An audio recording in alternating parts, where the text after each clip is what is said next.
Count to 15 for me. 1, 2, 3, 4, 5, 6, 7, 8, 9, 10, 11, 12, 13, 14, 15. 1, 2, 3, 4, 5, 6, 7, 8, 9, 10, 11, 12, 13, 14, 15. 1, 2, 3, 4, 5, 6, 7, 8, 9.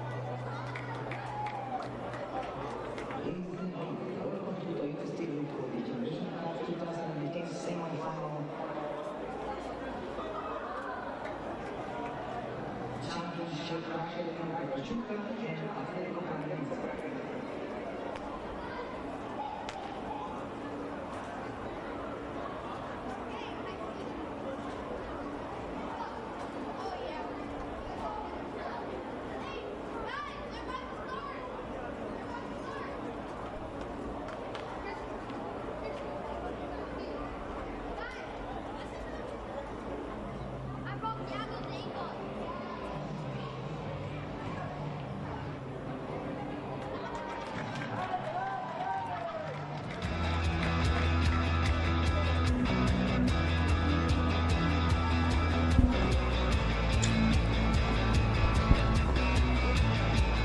Welcome, everybody, to Toyota Stadium in Frisco, Texas, for a stream here on MLSsoccer.com of the semifinals, the last game of the day of the Champions Division of the 2018 Generation Adidas Cup, the best and the brightest of soccer in this region, as we have Pachuca, the great academy out of Mexico, against Atletico Paranaense, one of the brightest academies in all of Brazil. I'm David Gosh, joined by Bobby Warshaw for this one. The final game of the day, Bobby. We've had 3 semifinals already, 2 in the Premier Division earlier today, and now we've got Brazil versus Mexico, 2 of the brightest groups of young players in this tournament. River Plate falling in this previous semifinal. The Giants, 3 continuous times they've won this tournament, and when they lost, the emotion that we just saw, crying, screaming, and the happiness on Flamengo. When you've got that much passion out there, how do you go out and play a good soccer game? That is the ultimate question. I mean, that's $1 million question in the sport, David. How do you get all the emotions, all the excitement, and package that up into perfect soccer? And there's no right answer. But River Plate and Flamengo and the first game of the semifinal of this Champions Division was just spectacular. It's everything you want to see from a soccer game. It was high intensity. It was passionate. There were moments of good soccer. There is intrigue and drama with the red card and the team being down a man, getting the goal to go ahead, and then fighting at the end to keep the lead. You look at for Atletico Paranaense, it was a simpler road to this final, taking care of business in their first game of the group stage and then rolling from there for this Pachuca team. It was a first game loss to the LA Galaxy. They then rebounded with a 2-1 win against FC Dallas, which was key. They ended with a 1-0 win against Monaco. They went through as the group winner against FC Dallas on head-to-head. So that's why that game was so key. In goal today for Pachuca, Carlos Rodas returns. Jose Castillo at right back. Pedro Martinez and Alonso Aceves at the center back positions. Oscar Villa at left back. The keys to the car for this team in midfield: Ronaldo Renteria, Raul Castillo, the star attacker of this team, and Jahaziel Marchand. And up top, they've got Juan Gomez on the right side, Bogard Yevinino on the left side, and Hugo Avila down the middle. This is a dangerous Pachuca team that comes out here today, coached by Jan Westerhoff. They are considered the premier academy in Mexico, and by virtue of that, Bobby, I think you'd have to agree, the premier academy in the entire region. Trying to prove it here today. What a test for these players. They consistently play against Mexican competition, to come here to play a Monaco, to play an FC Dallas, and now going up against a top Brazilian side is a huge test. They had to earn it just to make it this far on GA Cup. FC Dallas, probably the top academy of all the Major League Soccer teams. LA Galaxy, another one of the top ones. Monaco, one of the top academies in Europe. To get out of that group and to make it to the semifinals shows what a good club they are and how strong they are at the under-17 level.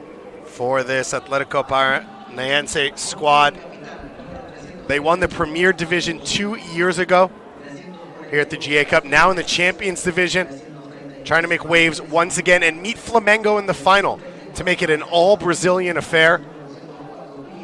And you look at this team from front to back. Leonardo returns in goal. Their defense from right to left, Yuri, Wellington de Rocha, Fornari, and Braga.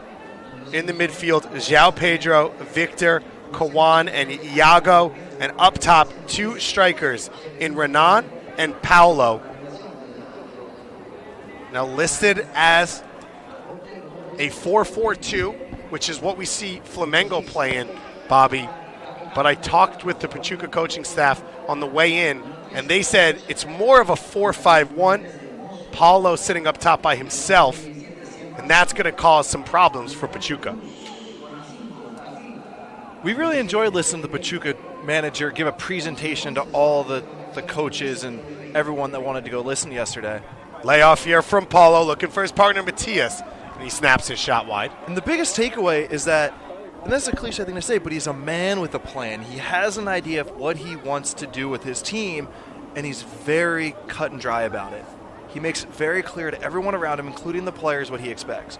And here we see it, splitting the center backs, defensive midfielders come to get the ball at all times. The roles are very clear for his players on the field.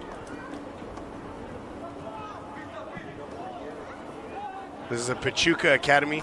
It's produced Chucky Lozano, Eric Gutierrez, and Rodolfo Pizarro. In the time that Jan Westerhoff has been there with his top-down plan that Bobby was talking about. On the flip side for Atletico Paranaense, they were the first academy in Brazil to start a residency program and a schooling program to bring players in. Alexandro of Juventus, a graduate of that academy. Fernandinho of Manchester City, a graduate as well. They're considered cutting edge in Brazil on the academy level. A lot of players getting sold at a young age, so not always the results at that Serie A level. But this, Bobby, as good an academy team as you can find, and a complete team. A team with strength in the back, but dangerous attacking forwards. And in the man up top, as I mentioned in Paulo, a complete forward that can hold the ball up, run behind, score himself, or create for his teammates. The biggest thing you notice when you watch this Atletico Paranaense team was the same thing we talked about with Flamengo. They're good soccer players, but they are hard. They tackle and press as hard as anyone in this competition. And we often think about Brazilian football or Argentinian football, as we talked about the River Plate, being the idea of the beautiful game. But they are built on the foundation of hard work and grit. Is there a league, David, you watch a lot of Brazilian football, is there a league that tackles as hard anywhere around the world as No, I don't think so. When you stand near the field, which was what we do for the games up until we get into the stadium, you can feel like they're shot out of a cannon when the game starts. So corner kicks whipped in here. Cleared at the near post into their own goal, and Pachuca go down 1-0. An auto goal to start. Devastating. And Pachuca, victim of their own mistakes, and they'll have to fight back for the beginning of this first half.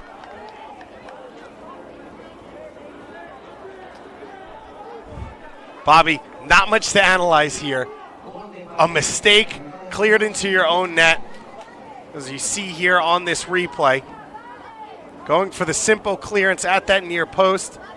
Certainly a mistake, David, and I just want to point out, he just tries to use the wrong surface of his foot. It's just poor technique.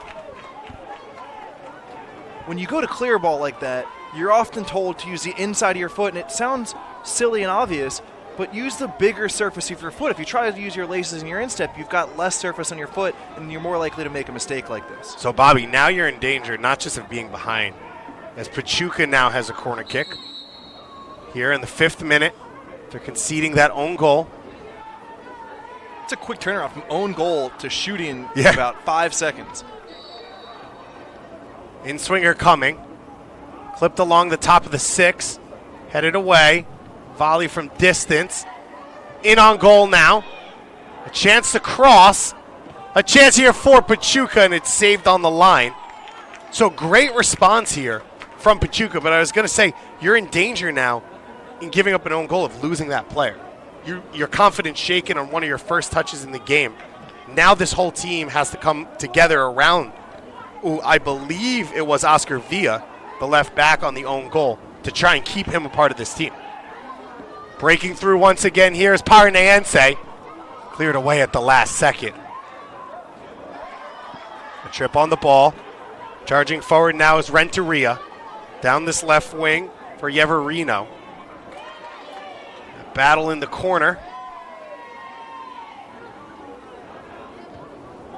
And how, if you're Pachuca, do you respond to a self-inflicted mistake that early? I want to respond, but there's just no time. Yeah. This is amazing stuff between these two teams. Pachuca and Atletico Paranaense going toe-to-toe right now. Flying forward is Braga. Out wide to that wing towards Matias. Slipped away. Held in by the number 8, Victor. All right, finally a second to breathe. David, it's definitely something Pachuca has to deal with. But on the flip side of that, it's also an opportunity for that player, because when you hear these managers of these U17 coaches, U17 teams speak, they often talk about how these players respond to mistakes. That you can easily assess how well a player passes and traps the ball, but it's harder to assess how well he deals with moments like that. So yes, he made a big mistake, but through that mistake comes an opportunity to show, hey, I can deal with this. I'm now a man who can have a bad mistake like that and respond well. So a yellow card coming here. Bobby, did you have anything when you made big mistakes that you wanted to do next to feel back in the game, or any place that you looked or anything you thought? That tackle really sent the tone early in this game. David, the most obvious thing you want to do is just get on the ball again. And you hear a lot of coaches say, give him the ball. Just make sure he gets a touch or two. Make sure he realizes that he's okay. You also, as a team, want to show that you still believe in him. So you want to get him to get touches so that he can just feel the ball and remind himself that he can play soccer. But you also want to make a statement as his center back partner, as a center midfielder, that you still trust him and that you still believe in his ability.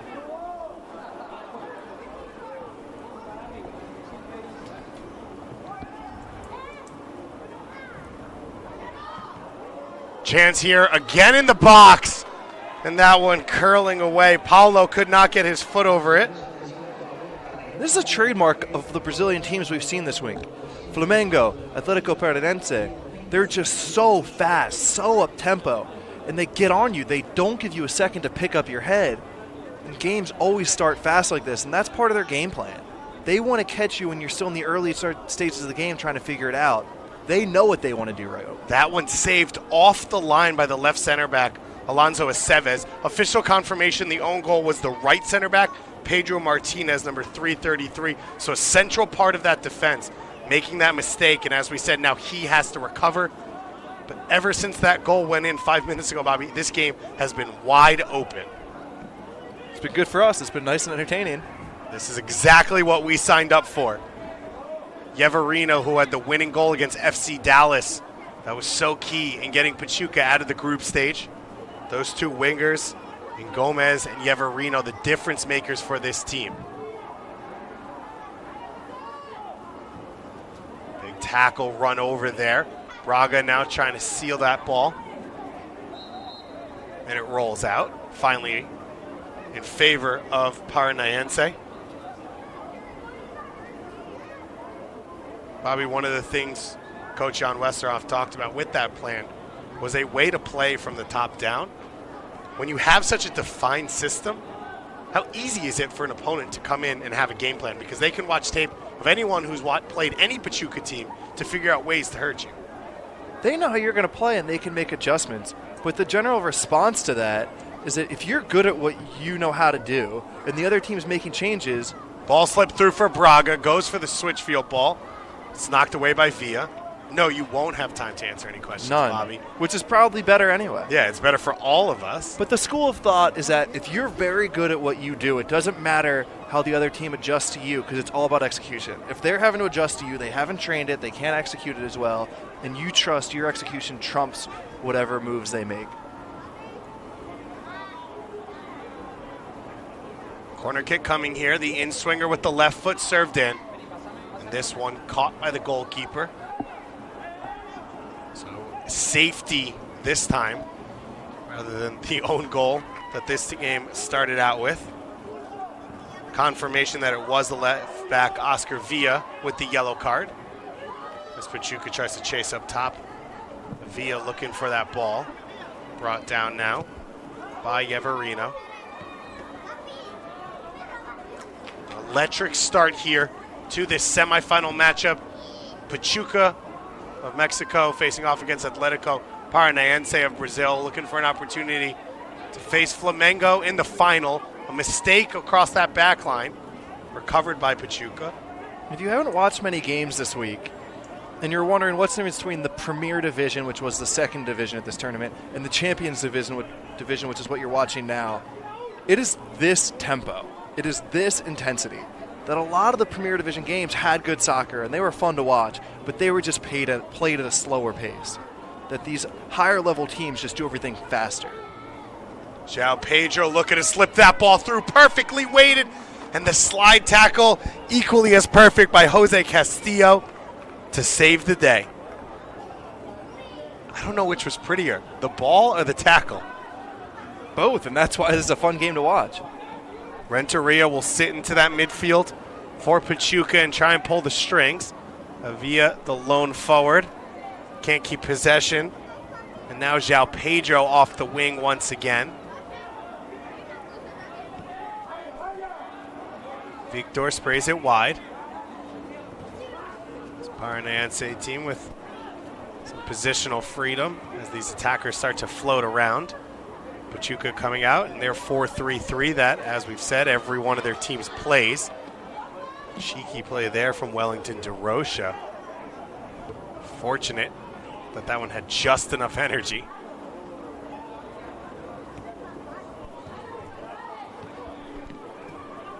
Pachuca trying to play out of tight spaces, and that, I think, for them, Bobby, is the key in this game, is playing in that midfield three.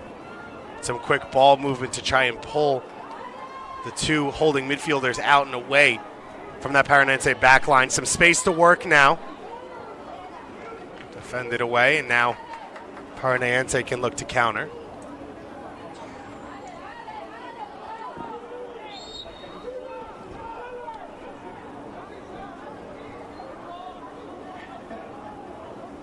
Sun setting behind the stadium here in Frisco, Texas. The fourth day of Generation Adidas Cup competition. Every team put into groups, 4-team groups with one winner coming here into the semifinals. Atletico Paranaense currently leading 1-0 through the own goal. That one's cleared away.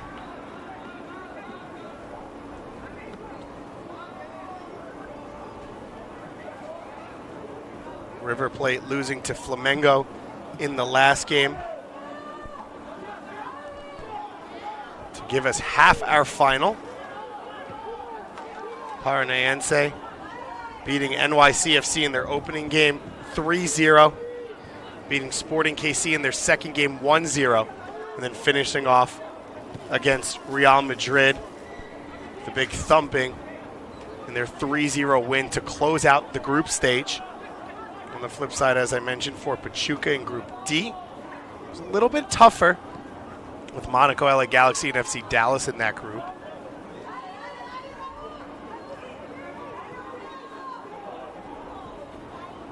Paranaense come away with the ball, and Victor pushing the counter. He's got Paulo to his right. That pass intercepted. Bobby, have you seen anything tentative, any reaction from Pachuca to the own goal, or do you feel like they've handled it well? They've emotionally handled it well, But from our vantage point up high, David, you can see that they're stretched in between the lines. Ideally, from center back to center striker, you'd like it to be 30 yards. And right now, when Paranaense gets on the ball, it's just 40, 45 yards, and that's why Paranaense is getting into decent rhythms of possession. It's a little bit like what we see right now. Paranaense has the same problem. Their forwards went without support from the midfield, and it allows a player to get on the ball and switch it like that. And a lot of these midfielders, if you give them time and space, this one floated in towards the far post.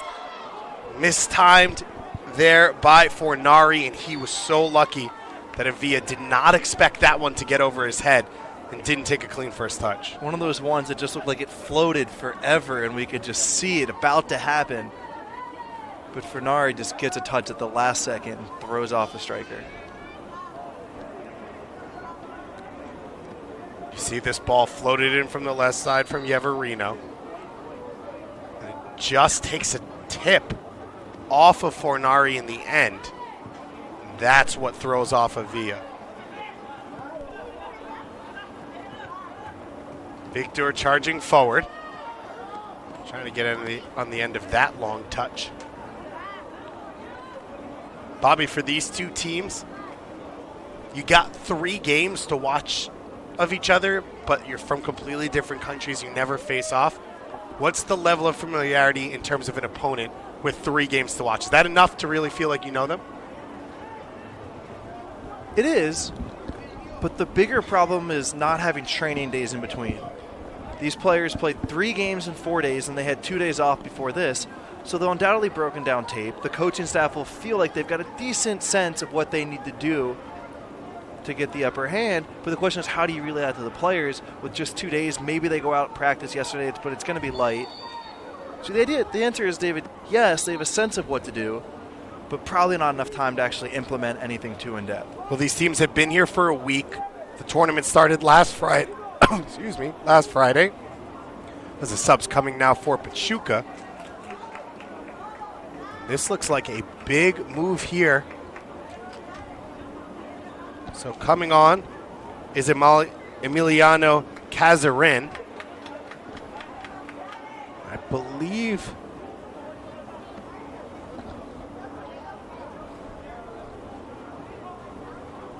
coming off was the center forward, Hugo Avila.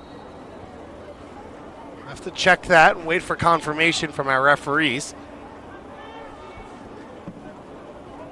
Our 4 officials for this one. Elvis Osmanovic, our head official, our ARs. Almikar Sikalo and Tom Feliz are the 4th official, Pierre-Luc Lausier, and our VAR for this one, Daniel Radford. We do have VAR available to them for video review here at Toyota Stadium. Testing out a little bit something new. If we do see a replay, we'll talk you through it, although we won't really have to, because they'll talk you through it themselves, as the referees have microphones to the crowd to explain their reviews. We saw a red card in the River Plate Flamengo game. Corner kick coming here for Paranaense. As we enter the 19th minute, this 35-minute half, 70-minute game total. Footed service whipped in at the near post. Pachuca clear their lines. David, I'm looking down at the Pachuca bench, trying to find Avila, and I see him, but he doesn't appear to be with a physio or getting any physical treatment. Looks like it was purely tactical. And a couple minutes before I got subbed off, Pachuca lost the ball, and they go to press, and you could see the head coach, Westhoff, screaming at him. He makes the change to get someone to do what they had talked about in the pregame talk, and it's such a balance, David, on what you do there. Because you sub a young player out like that, and maybe you lose him, you lose his trust, you don't know what his attitude will be like the next day and for the rest of the season. But at the same time, you want to make a statement. We build a game plan, and you have to execute. And if you don't execute, this is what happens. Now these teams allowed 5 subs, as there's a shot from midfield. We saw Flamengo do this in the group stage. An attempt there from João Pedro, who has been electric so far in this game, floating in off this right side. So, Bobby, a little bit more lenience to make that move with 5 substitutions available to you for Jan Westerhoff. That one's knocked away by Fornari. 1-0 here with a 5th-minute own goal by Pedro Martinez. Is the difference right now for Atletico Paranaense out of Curitiba, Brazil. Victor now, plenty of space to run. Tries to clip that one over and into the path of Matias.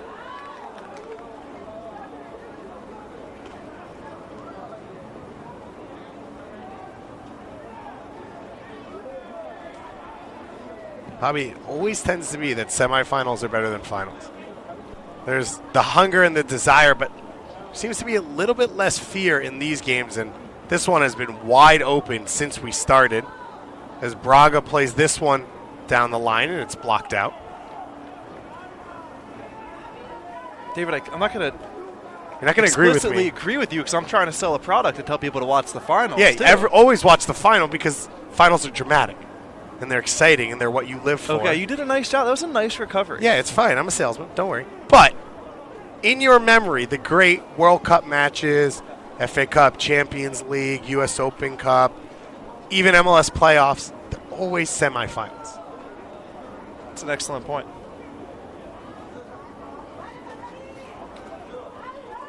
Lost by Paranaense. Chance for Tuzos to go back the other way. Pachuca winning the Liga MX championship, led by their 3 stars out of this academy just 2 years ago, winning CCL last year, using those players out of the academy as well to knock off FC Dallas in the semifinals. They sold Chucky Lozano to the Netherlands. They sold Rodolfo Pizarro to Guadalajara. And then they've made Eric Gutierrez their captain, the 3rd member of that big team. That was the first class that's come through under this coaching staff, this new vision and plan. Ball played down the right side. João Pedro knocks it back. That run made up the field by Yuri.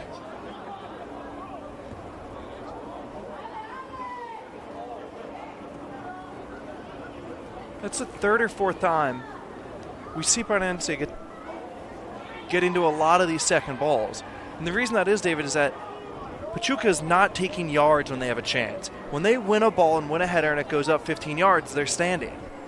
They're not advancing to squeeze the field and gain space to win that next ball. Here we see this pass, and they're not getting up fast enough. Everything Pachuca is doing in between their lines, and it starts with their back four just being a little faster in their reactions. And this was something specifically talked about by Jan Westerhoff about doesn't matter where on the field you are, in your defensive third, middle third, or attacking third, the team always has to be compact, always be, like you said, 30, 35 yards apart. And we haven't seen that for most of this game. João Pedro putting on the show down one wing. He brings it back for the defender one more time. And Paranaense earned the foul. You mentioned that defensive grip, but there still is the flash, the flair, the beauty. Don't steal from Brazil what's truly theirs.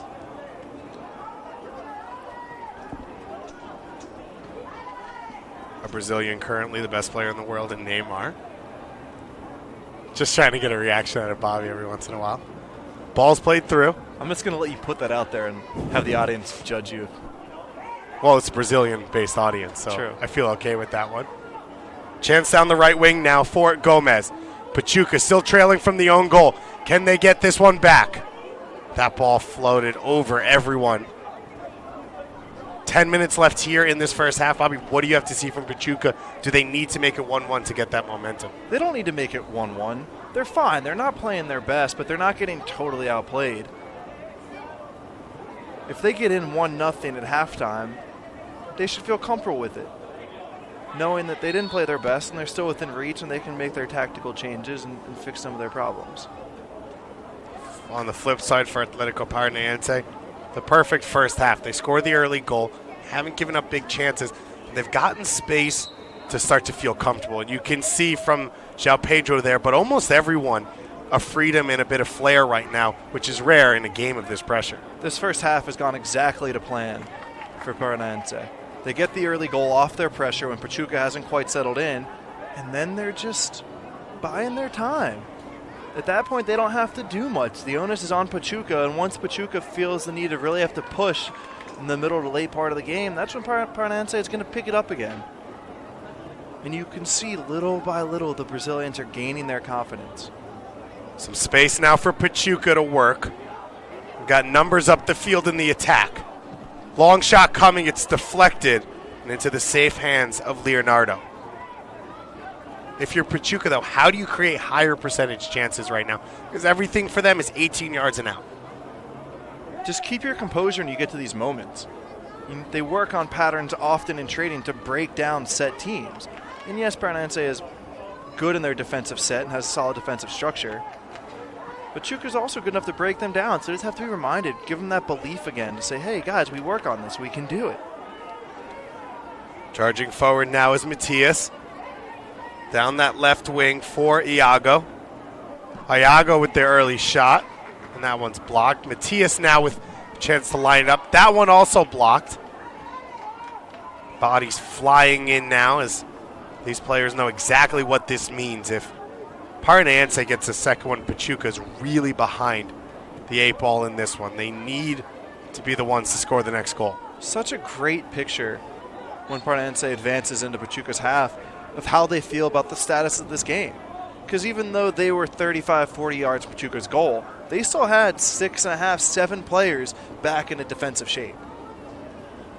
They were playing very conservative, quite clearly okay with the scoreline going into halftime. Flamengo won the first semifinal 1-0 over River Plate. Now look at Pachuca here. The forwards, 20 yards in front of the center circle. The center backs, 15 yards behind the center circle. Center circle is 20 yards, so what's that math? 40, 45 yards? I didn't know if I had to do that. I didn't want to have to do the math. Hey, do you think that's why Avila came out? Because he was letting that line stretch when they lost possession?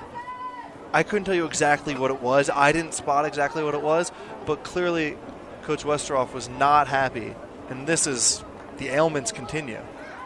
Pachuca now looking for an opening.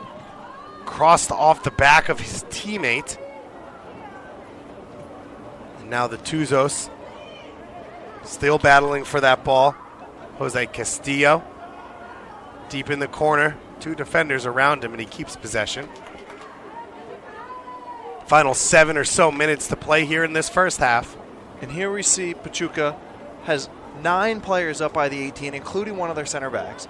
This is a trademark of them as a club, doing what they call marcar a ofensia, that even when they're in possession, they want to mark and prepare.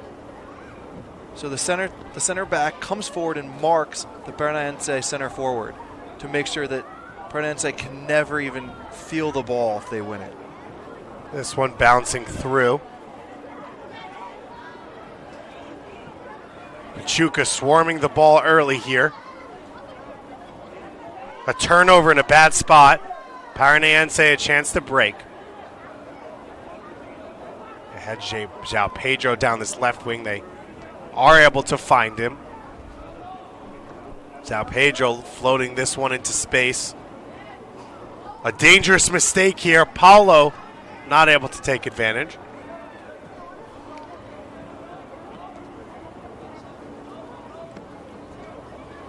We're going to throw in here for Paranaense deep in their half.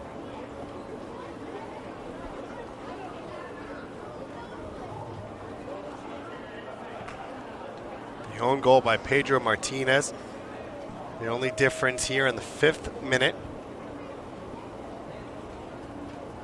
Atletico Paranaense have yet to trail here in this tournament. They've yet to concede a goal here in this competition.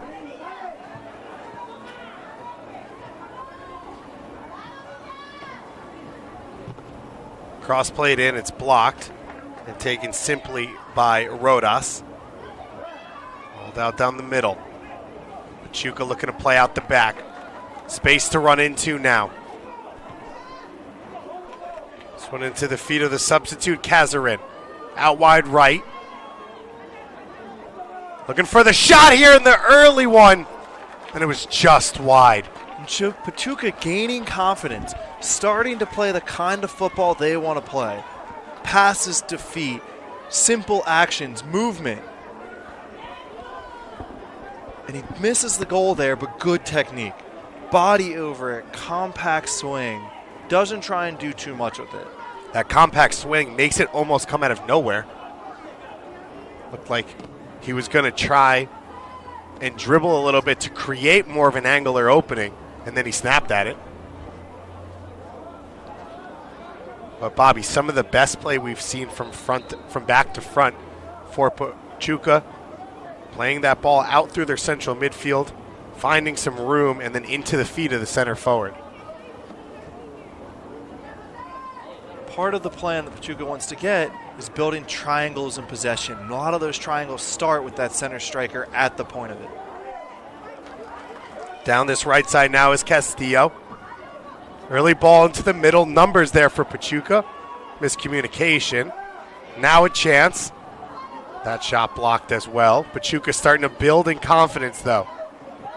They just need a little more composure when they get around the box, don't they? They're getting there, they're getting space, and then they seem to just rush it in the critical moments. You can see off to your left there on the bottom of your screen, Jan Westerhoff, the coach of this team, coming over from the Netherlands and doing what he said, bringing some Dutch structure to the Mexican resources that were at Pachuca already. A university to give these kids an education, a housing unit for these players to live in, as well as the facilities.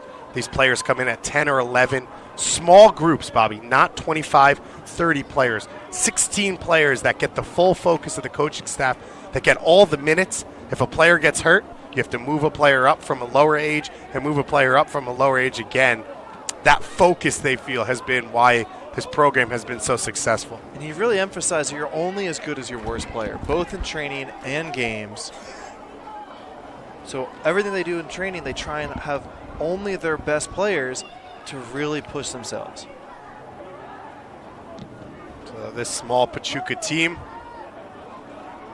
has been able to do enough so far, but Bobby, this is a new mountain. Atletico Paranaense yet to concede a goal, holding NYCFC, arguably the most dangerous team in MLS, scoreless, holding Real Madrid scoreless, and eking out a victory against a Sporting KC team, starting Gianluca Busio up top, who's a fully fledged professional. This Paranaense team has done it all so far defensively, and Pachuca now need to score a goal. And when this ball gets cleared up, you'll see why Paranaense doesn't give up goals. For one, they're conservative in their attack. Here, the ball gets cleared up, and they still have 7 players behind the ball, back 4, and their 2 defensive midfielders right in front of them. And then when Pachuca does advance with it and builds their possession, Paranaense just feels okay sitting in their block of 8. 4 defenders, 4 midfielders, cutting out lanes. Look, they're not pressuring the ball. They don't feel a need to. They're in good spots. They can wait for Pachuca to come to them. If you come off this field as a Pachuca player, what do you want to hear from your coach? Positive. That they're doing everything okay. Even with that said, here Pachuca's building their way up to the top of the 18. They're just stressing when they get to these positions. Here, take a deep breath. We can do better than that cross. We being if I am a Pachuca head coach. And if you were a part of this Paranaense team as Pachuca now, coming in the left side of the box, early shot off the first touch. That one, take it easy by Leonardo. If you were this Paranaense coaching staff, do you need any more possession? Does anything need to change? No, not at all. We got them right where we want them. A flawless first half for Atletico Paranaense. They look to hang on for the final few seconds and head into the locker room with a 1-0 lead. We are in stoppage time of this 35-minute first half. Atletico Paranaense winning the Premier Division 2 years ago. Here at the GA Cup, was not a part of the competition last year. Returning this year in the Champions Division. Going to make it one better. A chance to go to the final, face off against their national opponent in Flamengo. That's the final whistle of the first half. So a 5th-minute own goal is the difference. As you see there on your picture, Kawan, the center midfielder, down behind the play. I think maybe he thought this game was over. Now these two teams back up. A ton of dangerous chances to start. This game was open. It was end-to-end here at Toyota Stadium. This the own goal, though, Bobby, and like you said, it's a mistake. There's nothing you can do about it now. Yeah, that hurts. Certainly didn't go as planned, but at this point, the message is going to be positive. Head coach of Pachuca, Westerhoff, you can see him encouraging his players that come off the field. There's certainly little details he wants to adjust, but the overall message will be positive. And for head coach Correa for Paranaense, status quo. Good job, guys. Keep it. Keep that block. Make Pachuca work for everything. Pachuca, a couple chances from outside the box. They started to build in confidence, especially at the end of the first half. You see this first-time shot, the last opportunity. We'll be back in just a moment here on MLSsoccer.com with your second half of this semifinal matchup between Club Atletico Paranaense and Pachuca.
The two teams are out and ready to go in the second half here at Toyota Stadium in Frisco, Texas. David Goss and Bobby Warshaw joining you for the second half of the second semifinal of the Champions Division. Flamengo is through. They've knocked off three-time defending champions River Plate earlier tonight, man down in dramatic fashion. And now we're ready to go here. Pachuca, as you see myself and Bobby Warshaw here. Two guys that just love watching soccer and love spending time together. Pachuca, a fifth-minute own goal. They've worked their way back. How do they get all the way back here now in the second half? Just keeping their composure in front of goal. You said it, David. They've done a nice job of keeping their emotional stability after going down early on a bad goal, and they've worked their way back into the game. They've had most of the ball. They've gotten half chances. Now the big thing is just having that little extra oomph and turn those half chances into bigger chances and taking advantage of them.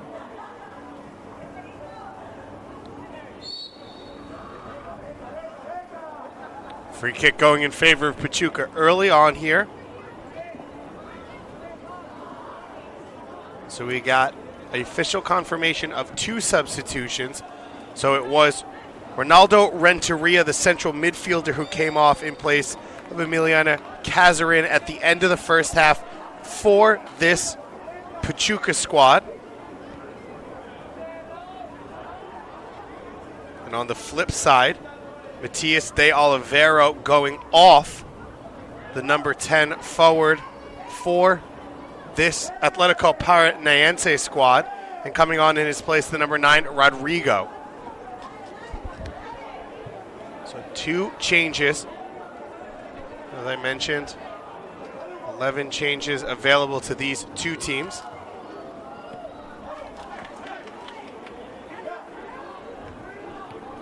We can already see a slight tactical adjustment by Pachuca, whereas in the first half, their center striker would try and check to the ball. We talked about the triangles it creates, get on the ball, connect to the players running on. Already on the first two possessions, the center strikers tried to run the channels and stretch Paranaense behind.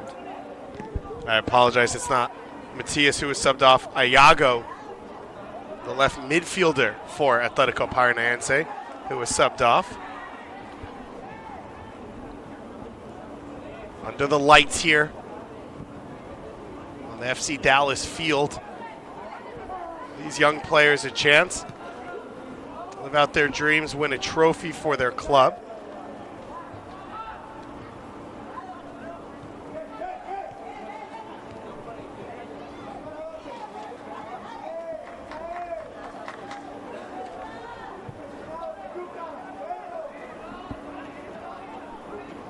You can see the head coach there in Rogerio Correa out of Brazil. He's got a squad that's yet to concede a goal. They were gifted a lead here in this game. As perfect a situation as they could get coming into this one.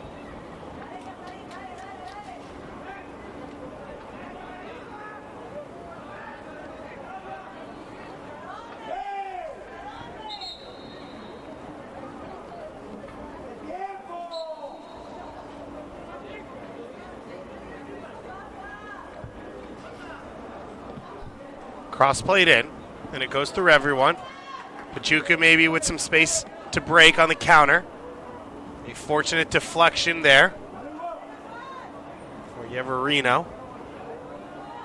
The turnover to the feet of João Pedro, who, Bobby, I think has been maybe the best player in this game so far, the number 17 for Atletico Paranaense, as Matias draws the foul.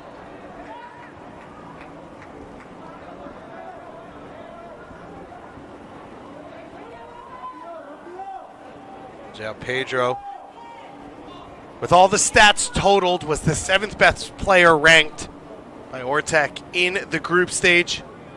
He was rated as the 5th best passer when it came to passing percentage, passes completed, and key passes. He's one of the players we were most excited to see in this game, and I think he's lived up to the hype so far in this one. It's a dangerous free kick, an odd area.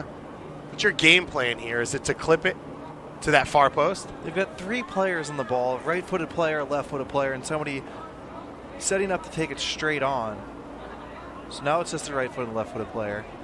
You can see the Paranaense players are spread out. 2 in the wall, 2 at the top of the box, 1 at the far post. You can either go directly at goal, you've got the 2 players in the wall to block the vision of the goalie, or you can try and catch Pachuca off guard defensively and chip it in behind the defense 20 or on-rushing attackers. So the substitute Silva on this one alongside João Pedro and the number 10, Matias. And it's Matias just to take it, and he puts it on the side netting. It's a nice attempt. You can't blame him for shooting there. And decent technique, just a couple feet off. You can't blame him? What are the odds he scores that? No, I'm totally with you, David. I was trying to figure out how to measure my words. Yeah, I wouldn't want him to shoot that. Most players and most teams around the world shoot that. Right. Because if you got a player of that ability, then they have the confidence to believe that they're going to score it. Statistically speaking, you shouldn't shoot. General wisdom, most do shoot.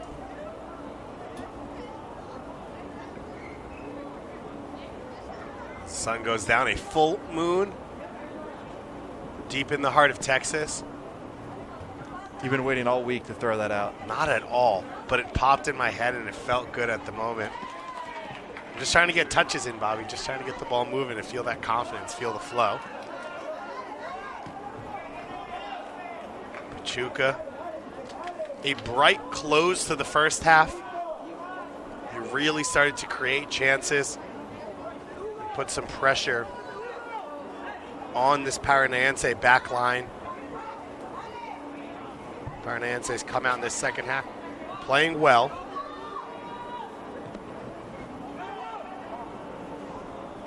On Marchand there. Jazahil Marchand with that long pass. He couldn't find his teammate there in Kazarin.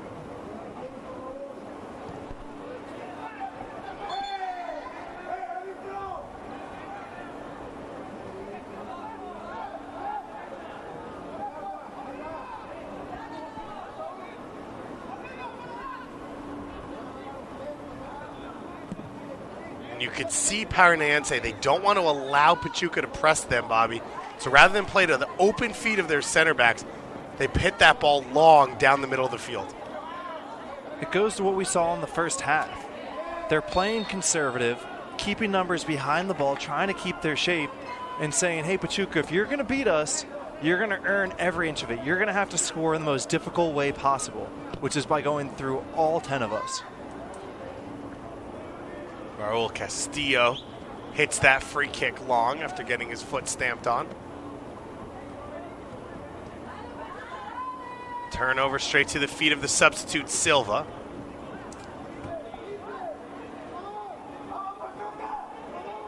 Pachuca trying to find a little piece of magic or just enough grit to get them over the hump here. They score the equalizer. You gotta imagine it really throw Paranaense off. They haven't conceded all week. They've been cruising for a lot of this one as well.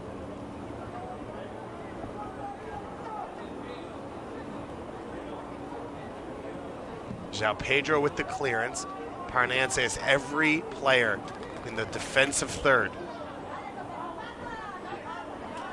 All handled in the end by Castillo. And once again, we saw Casterin making the run behind.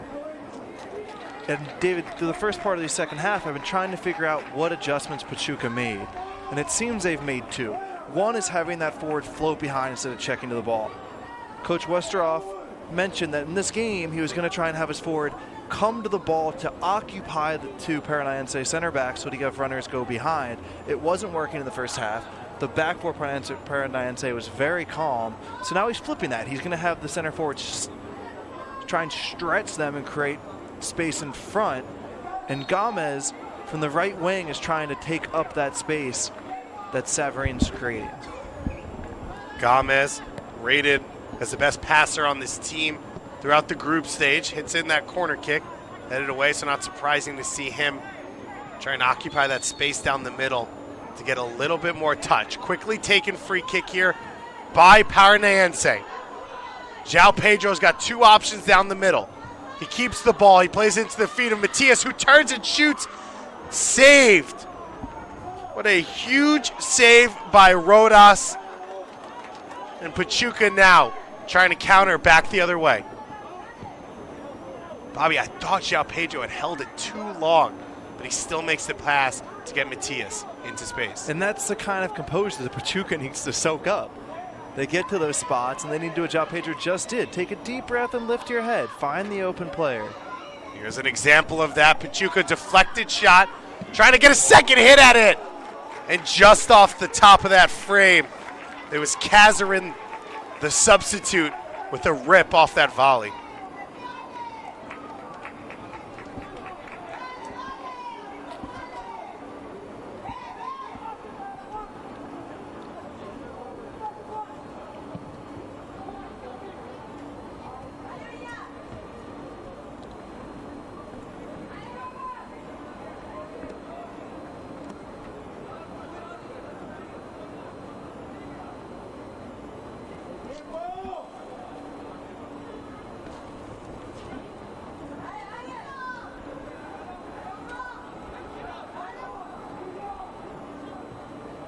Paranaense down that right wing.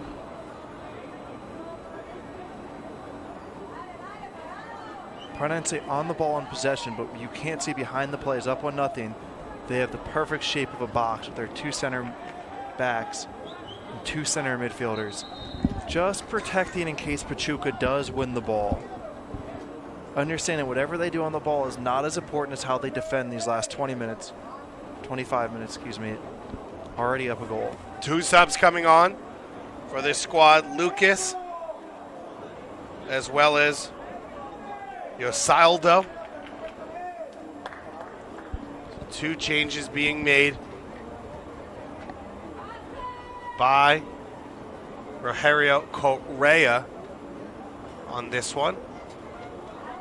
Atletico Paranaense adjusting here about 10 minutes into the second half to what they've seen being done by Pachuca. So it looks like it's the number 10 coming off in Matias, as well as the left back in Braga.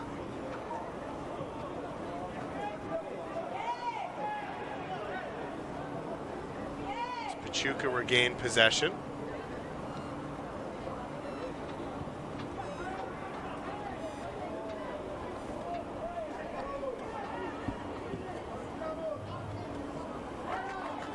Now Pachuca working it through the midfield, trying to spray it wide. So the new fullback here in Joseldo, trying to defend. So Bobby, you talked about Pachuca's changes. Kazarin coming in the middle of the first half, playing out wide right. We saw him hit that volley, be dangerous. Now immediately responded Correa with his substitution. He brings on a new left back in Joseldo. Always risky, David, to bring on a defender to mix up your back four, which has built cohesion throughout a game. And it can be a single step that throws a back four off. Chance coming here for Paranaense, but offside called. Paranaense clearly deciding he needs something different at that left back position to deal with the threat that Pachuca's been building there. Quickly taken free kick. Pachuca goes direct. It's one of those two center forwards now. Play into that space in the left channel.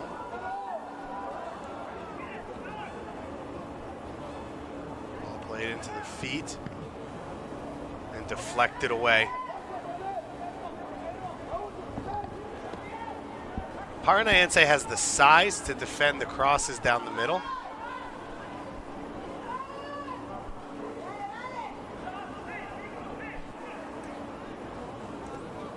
You're teeing me up to say that Pachuca shouldn't cross. But at the same time, it's hard to play through the middle of this basically 4-4-2. And this is what good defensive shape does for you, David. This is why it's so criminally insane when teams don't have good defensive shape. Is it Paranaense here, countering with numbers. And Paulo's pass deflected It was a 4-on-2 for Paranaense, Bobby, and they're not able to take advantage. Pachuca's going to get a chance to tie this up. Paranaense is going to get chances to score, and if Paranaense doesn't take those, it's just going to take one shot from Pachuca. So as Paranaense get these opportunities on the break, they need to be focused. They don't feel like they're extra. They need to feel like they need to take one, assuming that Pachuca's going to get a goal at some point.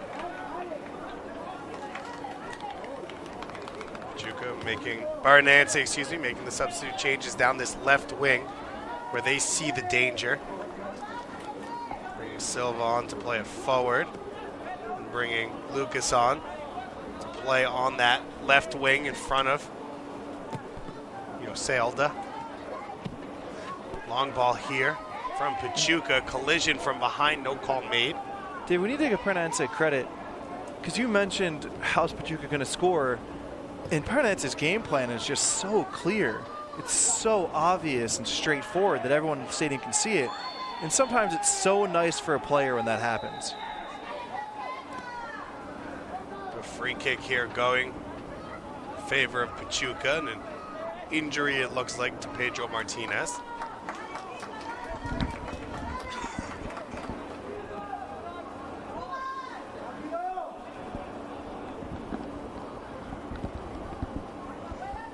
So a yellow card being issued. So I believe Lucas has been on the field for about 3 minutes, and he's already picked up a yellow card. 15 minutes played here in the second half. And once again, Bobby, another perfect half by Paranaense. They're sitting on that early own goal. They've had no reason to worry themselves. They've been solid and methodical in this second half, and they've slowed down Pachuca's energy that they had closing out the first half. Yeah, Paranaense diabolically clean in their defensive efficiency. Here we see dropping off to the own side of their midfield. Some games they pressed, and here the right decision they feel is to just drop deep. 2 deep blocks of 4 between the defense and the midfield, not allowing gaps between them, forcing Pachuca wide. Then Pachuca goes wide. They have center backs who are very good in the air. Kazarin out wide. Plays it into the feet of Castillo. So this is where Pachuca just needs to pull back out. Put your foot on it, pull out, reset, keep maneuvering Paranaense side to side until Paranaense loses focus at that point. They leave a gap, and you exploit that gap. We've got a championship game coming. 8:15 p.m. Eastern time on Saturday on MLSsoccer.com. It'll be Flamengo. Who will they meet? Paranaense or Pachuca? The corner played in, knocked up on the top of the box, floated back in, but no one there to put pressure on Leonardo. Still a whole host of Day 5 games in GA play. Montreal will face off against Monterrey, the 2 losers of the semifinal in the Premier Division. Philadelphia Union and Tigres will match up, as well as Real Salt Lake and Matsumoto Yamaga. The Champions Division, FC Dallas will play Eintracht Frankfurt, NYCFC versus Independiente de Valle, and Toronto FC against Real Madrid.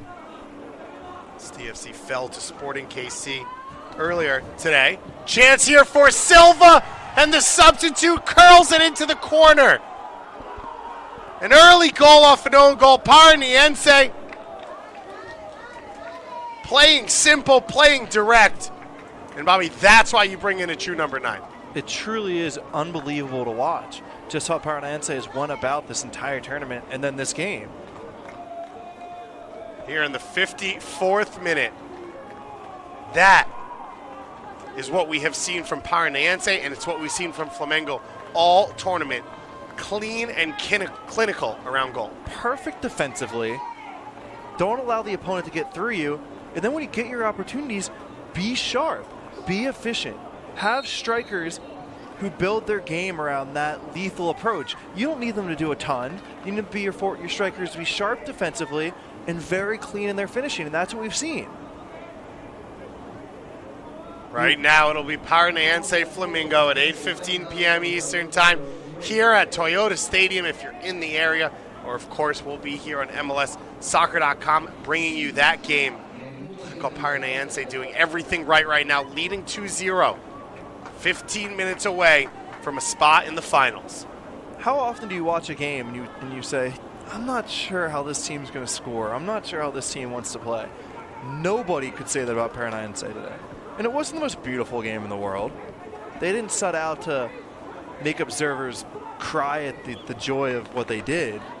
But man, just so smart, so well executed. Kazarin written off the ball from behind, but he's been a positive impact since coming on. Bobby, what I like about this Paranaense team is people have such defined roles. They do have flair players in a João Pedro, in a Matias, and they defend as a unit, and then they say, we believe that those guys at some point will make something happen. And the flair is defined. Right. The flair doesn't come out of nowhere. Those players know it's their job in certain parts of the field to go for it. And that's what the team needs. It's not the player trying to showboat. It's not the player trying to make a personal statement. It's him doing what the team needs.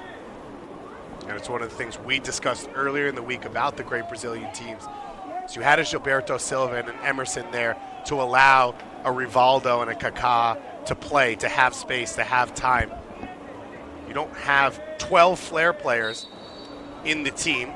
You've got your 2 or 3 that you believe in, that you believe can take numbers out of the play, can make things happen, even if they don't have the numbers in their direction.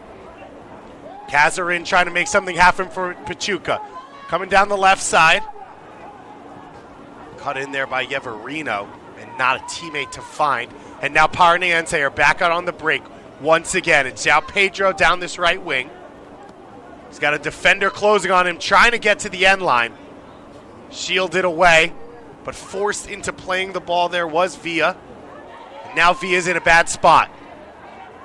João Pedro to the top of the box. Lucas switching it wide. Back in for the feet of Lucas. Tackled away and out for a corner kick.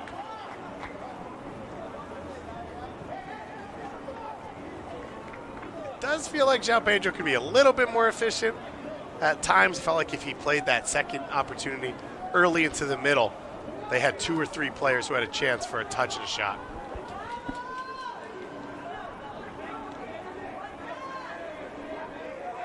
Chance coming now. Pachuca keeping 3 players high. It's 3v3. Pachuca can win the first header here. It's headed down. A second chance here. And just over the crossbar for Paranaense. The Hurricanes from Brazil. If you want me to, Bobby, it's Fury Cow in Portuguese. The Hurricanes.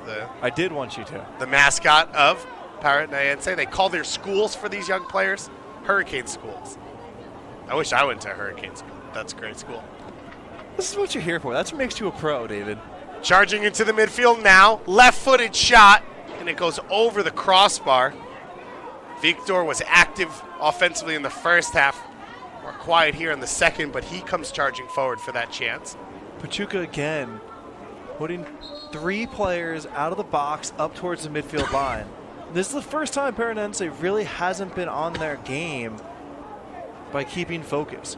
Right now it's even numbers. That's not what you want defensively, especially when you have the lead.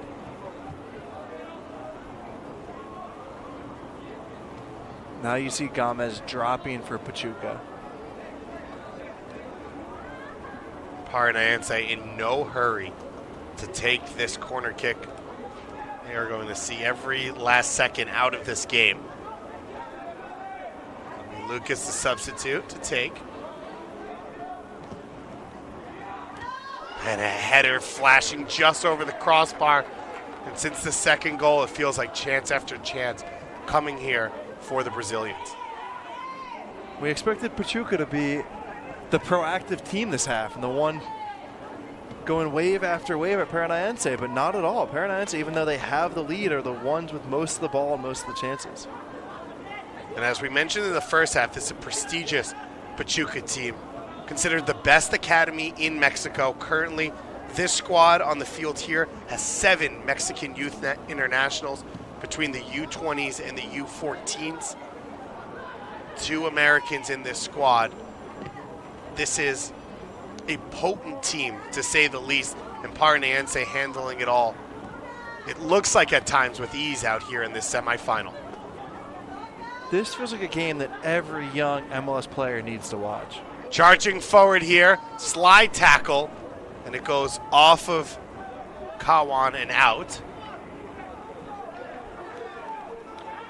And why do you say that? Just talk about a lesson in how to win a game, how to manage a game. We could talk all we want about building better players in the ball and getting better at passing as a country. But this Paranaense team is just a team that understands the game of football, that understands how to win a game, the little things that truly matter. Do you believe it's something you can teach? The little things. I talked to Jan Westerhoff about this yesterday because we talked about it with CCL between Mexico and the U.S., American players, Canadian players, Mexican players. He said it's a culture. It's passed down by generations. It's learned in the streets. Do you think that those are things that can be taught? It's a really good question. I would say maybe you can't teach them through a lecture, but they're learned through osmosis, and you can put the kids in positions to gain those lessons. Like you said, just through their culture, it seeps into them. By making them watch games, by making them talk about it. Play in these games. Play in these games. And lose to them. Corner kick coming here. Substitute getting ready for Paranaense. Because nobody that's watched these GA Cup games would say that Paranaense or River Plate or Pachuca are just better on the ball than New York City FC and FC Dallas and LA Galaxy. There's just something about the way they approach these games.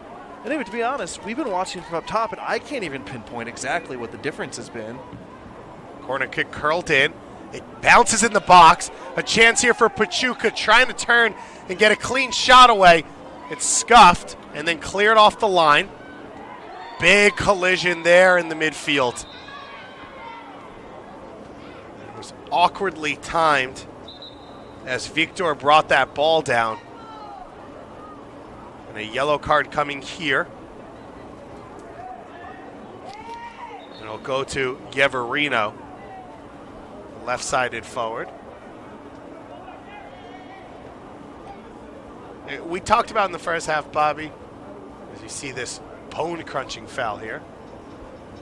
But the tenacity that these two teams come out and play with. We talked about being shot at a cannon, feeling it when you're down on the field.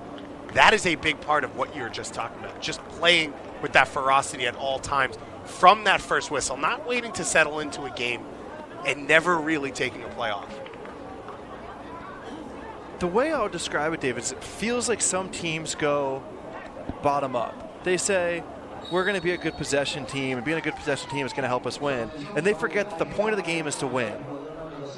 And it feels a little bit like Paranaense started at the top. They said, all right, we want to win this game. What are the ways that we win this game?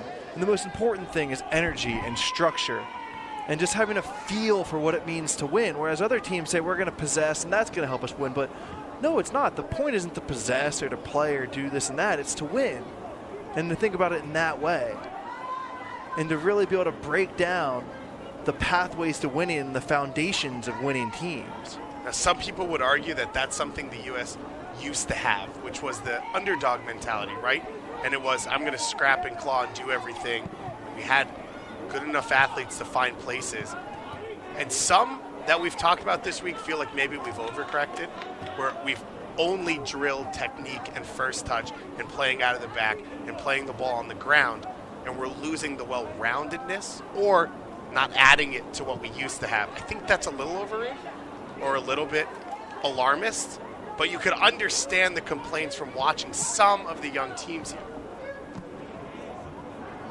I don't know how to answer that question because I worry if I do answer it, it makes me sound a little bit old man on the porch. You are an old man on the porch, Bobby. And having been at these tournaments 10 years ago, I remember us caring about winning a lot more and games being much more hectic because we weren't as concerned about passing as we were about just finding any way to win as we could. But here's the question. Were you more successful? Chance breaking now. Silva's already got one goal. He cuts by one, his shot blocked, and the follow-up loss. Was that idea where you focused on that more successful? Long term or short term? Either.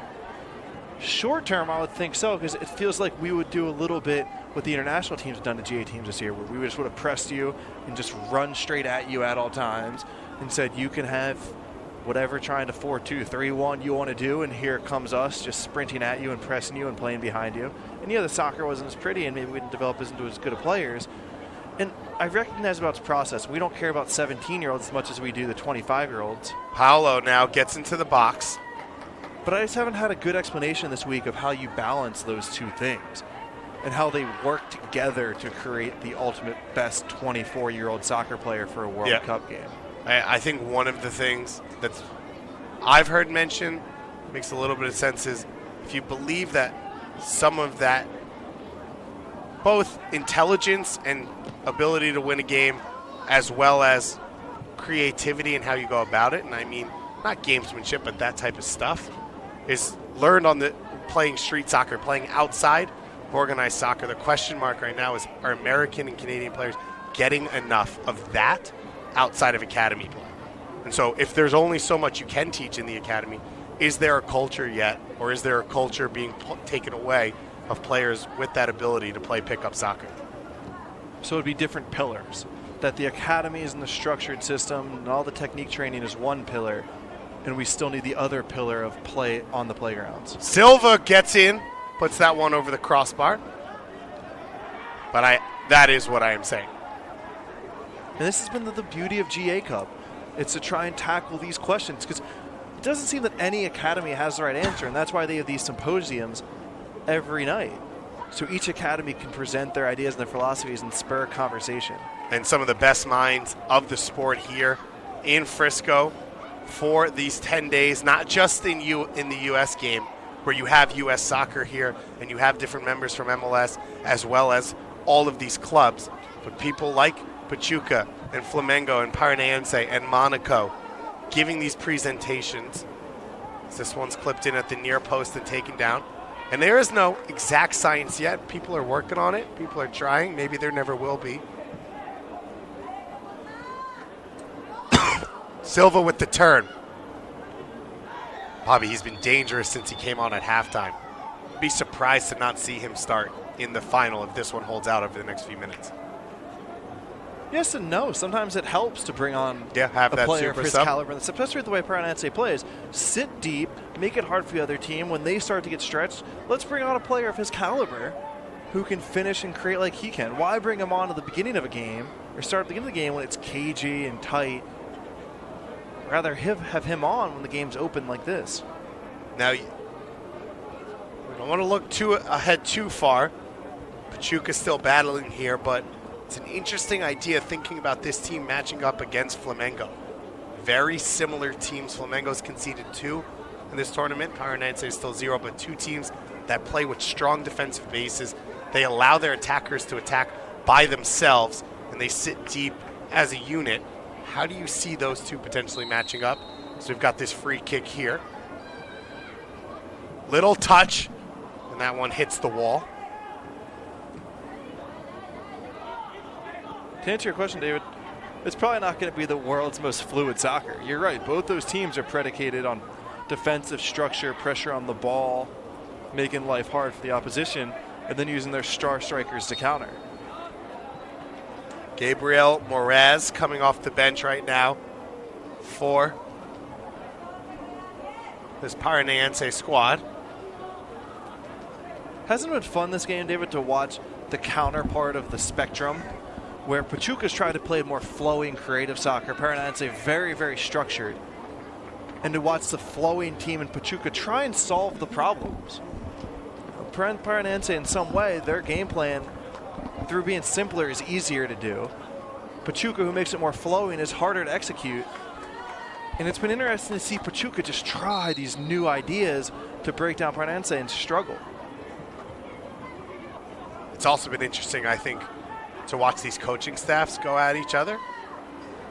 As this shot comes in, an early sub from Pachuca in the first half, and then coming back here, Correa making those 2 subs down the left-hand side, including bringing Joselda off the bench at left back, which is where Pachuca was finding a little bit of an opening and finding some space, and that's completely locked down the attack for Pachuca. You're exactly right. Tons of credit to Crea. As soon as he made that sub at left back, Pachuca has not been threatening since then.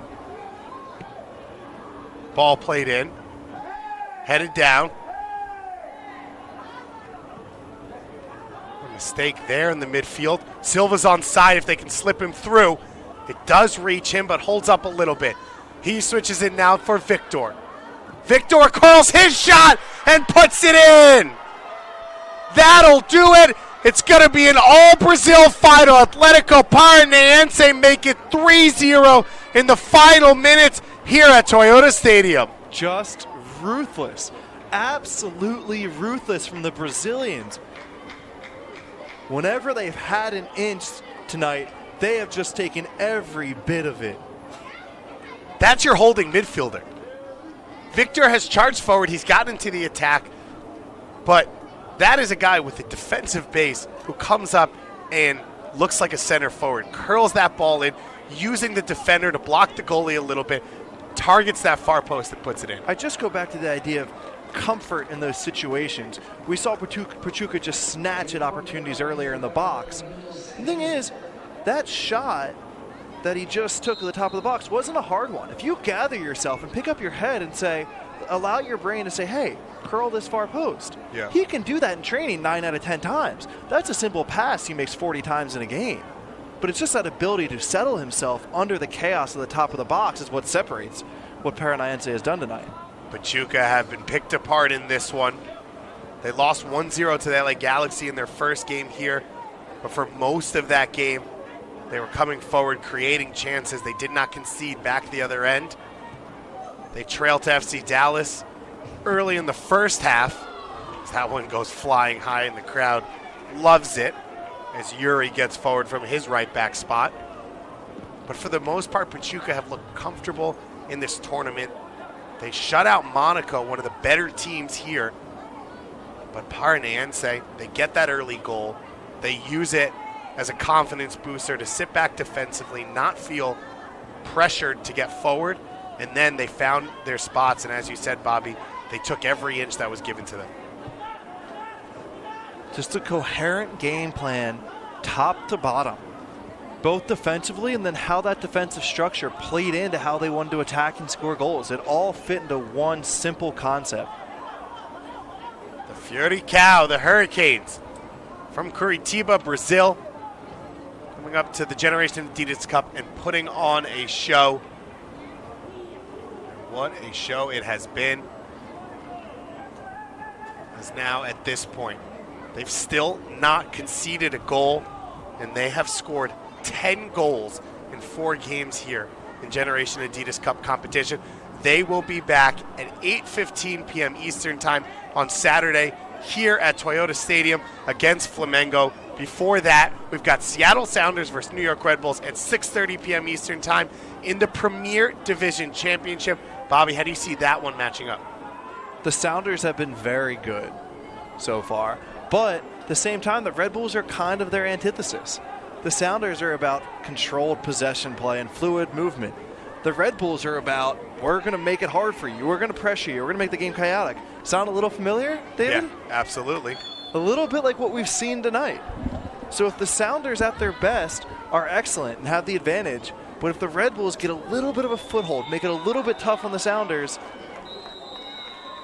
don't like their chances. It could be night over, and it is for Pachuca. Atletico Paranaense, they get the lead through a 5th-minute own goal by Pedro Martinez, a 54-minute strike from Silva, puts them on top, and then they get the goal from Victor late on to get the win. It was a dominating performance for this Brazilian side. They are moving on to the final here in the Champions Division. You can't say Pachuca played badly tonight. This was all about Paranaense. So sharp, such a clear game plan and well executed. Full credit to the Brazilians. It kills you when you start like this, and you don't blame Pedro Martinez, but it's a mistake. It's early, and that gave Paranaense the lead that they wanted to play off of. Everything else was quick. It was either a counterattack or a mistake like this, and clinical finishing by Atletico Paranaense. It's going to be a fun final. two Brazilian teams that buck the trend of what we think of when we think of Brazilian soccer. But two physical, two aggressive teams, two tenacious teams. We saw a red card in the first semifinal. We saw a battle here in the second. We cannot wait for that final. For myself, David Goss, and Bobby Warshaw, everyone else part of our production, thank you so much for watching, and have a great night.